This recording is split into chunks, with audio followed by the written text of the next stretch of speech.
Let me start with Benfica versus Real Madrid.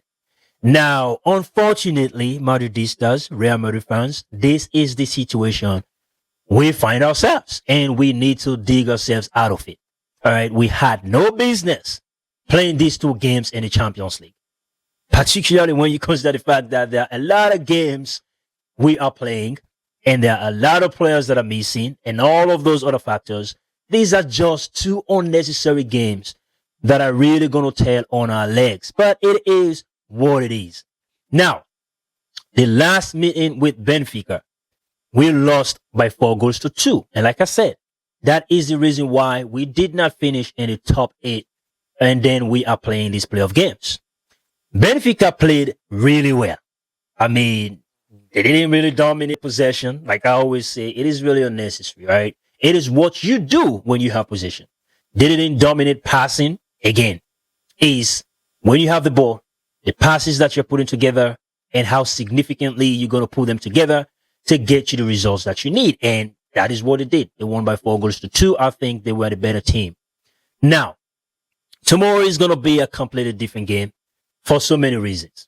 To begin with, when you talk about the Champions League, you're talking about Real Madrid. You're talking about the kings of Europe. All right. There is that Champions League mentality. We will always bring it no matter what. So I think with our backs against the wall, I'm expecting a better performance. That is number one. That is not to say it's going to be an easy game. When you have a coach like Jose Mourinho, the special one, the only one, with all due respect, he is one of the greatest coaches of all time, if not the greatest. All right. I have enormous respect for Jose Mourinho. I think it's not going to be a pretty reunion. As you all know, he is a former coach. This time we are going for the kill. Plain and simple. Jose Mourinho will stick with the 4-2-3-1 formation. I don't really think his approach is going to be any different. I think he will start the game in the opening, maybe 5, 10, 15 minutes, because there are going to be some changes. All right. The team we saw against Benfica, it was, to begin with, it was a 4-3-3 formation. All right. And we had Franco Mastantuono as a right winger and then Arbeloa as a right midfielder. Not good enough. This time around, we're having that flat 4-4-2 shape. For me, I think is the best formation. All right. And we're not going to have Franco Mastantuono. I like that formation, but I don't really like Arbeloa starting in the midfield. But he is going to start pretty much. I think so. All right. I'm just going to hope he can just go in and play a better game. That is all. But that approach is going to be a problem for Jose Mourinho to deal with. Now, we looked really better against Real Sociedad, Real Betis, when we lined up in that flat 4-4-2. But then we did not have Kylian Mbappe, but rather Gonzalo Garcia. So Gonzalo Garcia is a proper center forward. Now, Kylian Mbappe is a far better player than Gonzalo Garcia. And of course, Kylian Mbappe is going to start. But the reason why I'm saying that is, if that is the case, I mean, for that shape to work like the way it did against Benfica, against Real Betis, against Real Sociedad, I think Vini Jr. and Kylian Mbappe, we have to really work. Like they will need to put work in. It's not just to sit up there and wait for the ball and then do your thing offensively, but at least get into defensive shape. That will be very important for us tomorrow. Now, we have Trent Alexander-Arnold back, and that is going to take me to what it will mean, right? Like I always say, Trent brings a different dynamic. So it will mean Jose Mourinho, we need to plan for that. He will need to figure that out because Trent passing cannot be underestimated by any stretch of anyone's imagination because he can pass anyhow, anywhere, wherever he want the ball, he can put it right there. All right. So with Trent's presence, he's going to change things, which means Federico Valverde is going to play as a right midfielder. Right. So now you see how that is different from when we lost 4-2 to Benfica because we have Franco Mastantuono as a right winger, Arbeloa as the right midfielder. Right. But now it is Federico Valverde as the right midfielder, like outer right part of the midfield. It's going to be Arbeloa in the inside part, right, in that midfield, closer to Aurelien Tchouameni. And then Trent Alexander-Arnold is going to be in that right back position. And we know Trent can go in the inside part of the midfield and Federico Valverde will provide coverage at that right back position. So it's a different setup for Jose Mourinho to deal with. But again, he is Jose Mourinho. Tactically, he's amazing. So I mean, he might try to figure things out. But I'm just saying, it's gonna be a different approach. He will have to think, all right. And if he gets confused, then all right, it makes it easier for us. Now, let us look at the predicted 11. Now, for Real Madrid, obviously, Thibaut Courtois is going to be in goal. Trent Alexander is going to play at right back. Raul Asensio is suspended. Luckily, we have Antonio Rudiger back, so he's going to play alongside Denhausen. And with his experience, I expect him to be able to guide Denhausen very well in a game like that, right?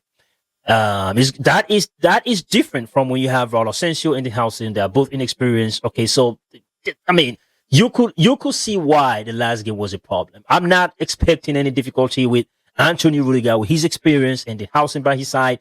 There has to be, like adequate communication, and Dean should be doing better. All right, he's not been playing well, but with Rudiger by your side and communicating, I expect a better performance from Denhausen. Now, Alvaro Carreras obviously is going to play in that left back position. Remember, he didn't have the best of games in that first leg against Benfica. Well, we signed him from Benfica. I don't know if that was the deal. Always when you're going back against your previous club, it can always be challenging. But we'll see what happens tomorrow. Again, interior midfield, Aurelio Tchouameni, Arda Güler, and left side is going to be Camavinga, and on the right, Federico Valverde, and of course, Vini Jr. and Kylian Mbappe. Now, the thing is this, Alvaro Arbeloa.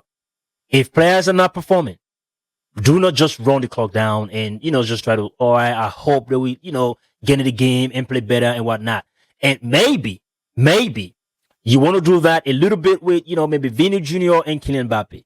All right. Because we're talking about Vini Jr. and Kylian Mbappe. So you might want to give them a little bit of time. But if it is not happening, you might want to turn and look at Gonzalo Garcia. And when you look at Gonzalo Garcia and you're saying to him, all right, Gigi, get in the game. He has to play as a center forward. So if you're not taking Kylian Mbappe out, then Kylian Mbappe will have to play as a second striker. And I doubt Arbeloa will take him out. So, but it's okay. But that is what I'm looking at. Anybody else there?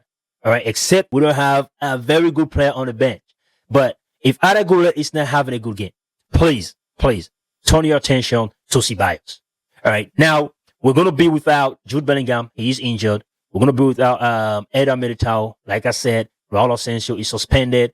Rodrigo is suspended at the same time, also injured. They will not be available for selection at all.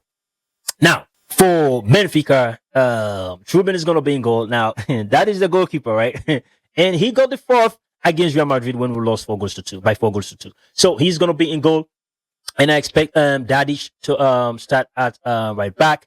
Like I said, Alexander Bra is injured. Maybe Samuel Dahl is going to start at left back, and a center back pair of Otamendi and Silva.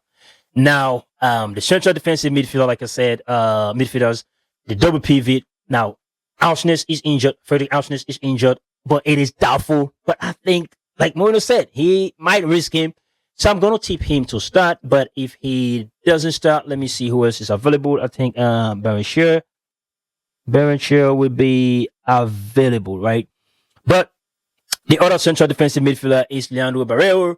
And let's go to the 3 midfielders behind the strikers. Or if you want to call him right winger and left winger, that would be Gianluca Prestiani and Andres Sheldrup.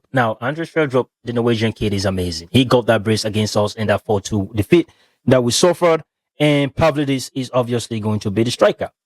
So now this is a solid team, right? And it's going to go beyond just the first 11, all right? It's going to go beyond those 11 players. You will want players to come off the bench and be able to create impact. But we will see what happens. Again, Real Madrid. Our enemies are praying for our downfall. So please, show up and show out. Until then, stay blessed and peace out. Catch you later. We'll have our match reaction.